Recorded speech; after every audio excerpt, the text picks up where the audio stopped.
And we're on the home straight now. I wanted to talk about one of the most interesting things that intelligence involves, and that is basically making choices, making decisions. And I think some of where the most interesting foundational thought comes from, particularly from that article that you've been asked to read, is about both the risks and the opportunities that are afforded by machines being able to make decisions for us. So, in any domain that requires complex choices, algorithmic decision making can in fact be cheaper, more precise, and possibly even more impartial than a human process. But it entails new risks. Algorithmic systems often have performed better than human experts in a whole heap of assessments and decisions, but they may also be, just like human decision making, mistaken or discriminatory. So systems that are based on supervised learning in particular can be trained on past human judgments, and then as a consequence they reproduce the strengths and the weaknesses of the humans who made those decisions. Prejudice can be baked into the training sets. The example I gave in the last video was facial recognition just never having seen a female face before. But there are plenty of much more dramatic examples that look at ethnicity. Can't get my syllables on the right emphasis today. So there are plenty of those examples, and some of them we'll look at in the tute, I think. In other cases, we've seen mistakes and discriminations that pertain to the machine learning's own biases that have been embedded into the predictors, or to the dataset's statistical composition, or sometimes to both. And it's really important to recognise these things, but the authors of the paper you've been asked to read say they don't think that this should lead to excluding categorical data all up. Some of the material that I've asked you to read, or look at, I should say, on the website includes a video from this spunky looking professor, or another Kathy O'Neill, who is the author of this excellent book, Weapons of Math Destruction. Basically, she opens with this catch call that she thinks algorithms can be dangerous, and she refers to algorithms effectively as code with opinion. Opinion baked in. She gives some pretty dramatic examples of the way that AI can really incorporate bias, and how the mathematics and the closed box systems of AI systems can result in unintended consequences, but also a consolidation of bias and hierarchy. It's really, really interesting stuff, and spoiler alert, you're going to be asked about it in the quiz, so make sure that you have a look at that. So what do your authors say? Oh, sorry, there is a second video that I've asked you to look at too there. That's Hani Farid. He goes through a really interesting case study, particularly in the context of this course.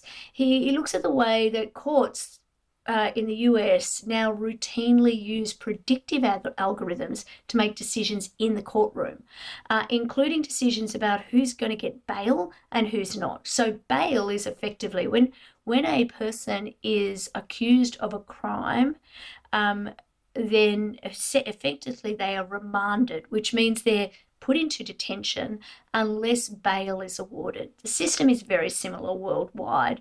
Essentially, bail means that you put down some money or a promise, some sort of security that will be kept if you don't show up for your court date. Now, if you're at a high risk of offending again or fleeing, then you will be remanded instead, so held in custody. And some of you might have actually been listening to the news fairly recently, and because the state of Victoria has some very strong bail conditions following on some changes to the law a few years ago now, when there was a brutal murder by somebody who was out on bail. And so the remand conditions are such, it's very hard to get bail in Victoria at the moment. But when people are making decisions about whether to give bail or not, effectively they're trying to assess, is this person a risk. So it's a human rights issue, really, isn't it? The jurisdiction to enforce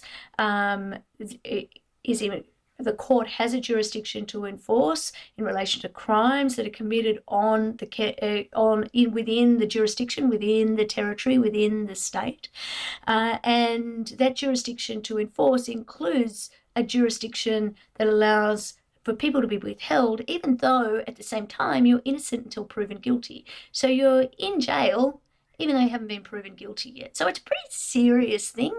And so they need to work out, well, who's at risk and who's not at risk. The experiment that Hani Farid talks about is super interesting. He talks about an experiment that his team did that compared the output of a commercial proprietary prediction engine and the output of just asking a whole lot of random people on the internet who we paid $1 to what they would do. And the computerized software had an accuracy of about 65%, compared to random humans, about 67%. Oddly, both made the same sorts of errors, and both were more likely to say that a black defendant was more likely to reoffend than a white defendant, even though they didn't actually see photographs or have any information about race.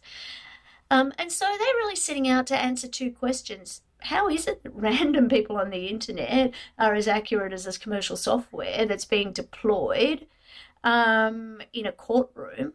And unfortunately, the software is proprietary, so nobody can see what's on the inside. He also talks about a ProPublica report on predictive algorithms, and it's the significant disadvantages that it afforded black defendants. And so I'd really like you to have a good look at that and think about what the issues are, because these are the kind of issues that are going to lead to us thinking about what the law should be.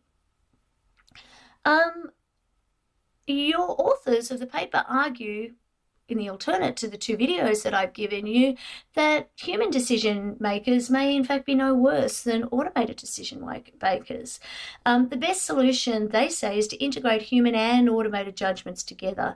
Automation will make it cheaper to collect information about individuals and to store the information and process it, and to make choices. So individuals can be subject to surveillance and influence in many more cases and contexts than we originally thought, even when an automated assessment and decision-making system isn't biased, so is unbiased, and is meant to serve legitimate private or public interests, it can still negatively affect the individuals concerned, and it could be difficult to challenge the outcomes of automated decision-making because of that black box nature of the decisions. And even though there are serious problems associated with automated assessment and decision making, the authors point out that this trend is likely to continue and to grow in the future. AI systems have demonstrated an ability to successfully operate in domains that are traditionally entrusted to the trained intuition and analysis of humans. The question becomes, how do we eradicate that bias? The paper also discusses the ways that ride-sharing services like Uber, for example, records the performance of workers as well as the mutual reviews of workers and clients to link multiple aspects of job performance to rewards and to penalties. And this is a really new way of governing human behaviour. And yeah, it might lead to efficient outcomes, but it can also affect the mental well-being and the autonomy of the workers concerned. Remember, what are the criteria for a good law? Human autonomy needs to be part of that thinking. You're going to hear the word surveillance capitalism. You're going to read that in the article that you've been asked to read, and you're going to see it on the videos as well. And this language, it finds its parallel in this idea of the surveillance state. So the use of data collection, collation, and analysis to identify problems, head off potential threats, and govern people. So AI and big data can be used in government to support the efficiency in managing public activities, to coordinate citizens' behaviour, and to prevent social harms. But they also enable new kinds of influence and control, and these are underpinned by the purposes and values that can conflict with the requirements of a democratic citizenship. The system's purported objective is to promote mutual trust and civic virtues, but in some cases, AI, big data applications can have individual and social costs that outweigh those advantages. AI can affect relevant individual and collective interests if it isn't well managed. Data protection is hardly compatible with an online environment where every single action is tracked. The processing of personal data through AI systems can affect our interests in fair algorithmic treatment, namely the interest in not being subject to unjustified prejudice that arises from automated processing. This could also be a concern for algorithmic transparency or explicability standpoint. I had a slide to show you a picture of surveillance capital. I don't really think I need to spend any more time there because I've really made my point. But what I do want to point out here is that machine learning approaches can differ in their ability to provide explanations for the outcomes. Neural networks don't provide explanations. Neither often do our own brains. It's very hard for us to explain our reasoning or to show our working.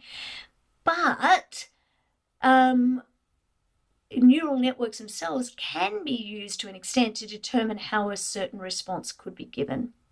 Many approaches exist to providing explanations of the behaviour of neural networks and other opaque systems, and the success of machine learning methods has overshadowed those for explicit and formal representation of knowledge, but they've not made the latter useless. AI systems have access to a huge amount of information about us and about people who are similar to us, and they can use that information to elicit desired behaviours. We need to trust the AI systems to avoid being misled and manipulated, but do we trust them? Maybe we should be not trusting them in order to avoid not being misled or manipulated. Consumers can be manipulated by a digital environment that makes certain valuable choices less accessible to them or directs their limited cognitive capacities towards options that they might regret later. Moreover, the need to capture users in a two-sided market or a platform can lead to filter bubbles or echo chambers. In other words, we see the news we want to see. We hear opinions that are similar to ours. So we need to explore what the relevant principles for a trustworthy AI would involve. So the authors talk about the ways that AI tools can be developed or deployed in contexts that preserve and enhance individual interests and the social good. And they say to do that, we need to focus on first principles, including the fundamental rights and social values. So the chapter you've been asked to read refers to ethical guidelines for trustworthy AI, including respect for human autonomy, prevention of harm, fairness, and explicability. The guidelines also include requirements for privacy and data governance, transparency, diversity, non-discrimination, and fairness. Again, all of these are concepts that can have different meanings to different people in different contexts. They also refer to recent comparative analysis of documents on the ethics of AI, and they see a global convergence around the values of transparency, non-malfeasance, responsibility, and privacy. They note that AI can either promote or demote different fundamental rights, including fundamental rights that are included in the EU Charter and in national constitutions, including the rights to privacy and data protection, dignity, liberty, security, freedom of thought, conscience and religion, freedom of expression and information, freedom of assembly and association, freedom of the arts and the sciences. All of those things. Now, I want you to really pay attention to this because those freedoms are not necessarily universal. Australia, for example, does not have a legislated freedom or right to privacy, for example. We do not have a legislated freedom of speech. And the data and the information you can receive about that can often be a little bit misleading because Australia's quite small, right? And we go to these American and European concepts very easily.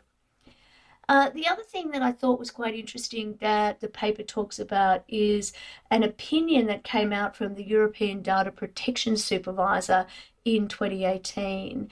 They considered that there were three important regimes here: consumer law, data protection, and competition law, and saw them as synergistic and saw them as together contributing to ensuring that people are treated fairly.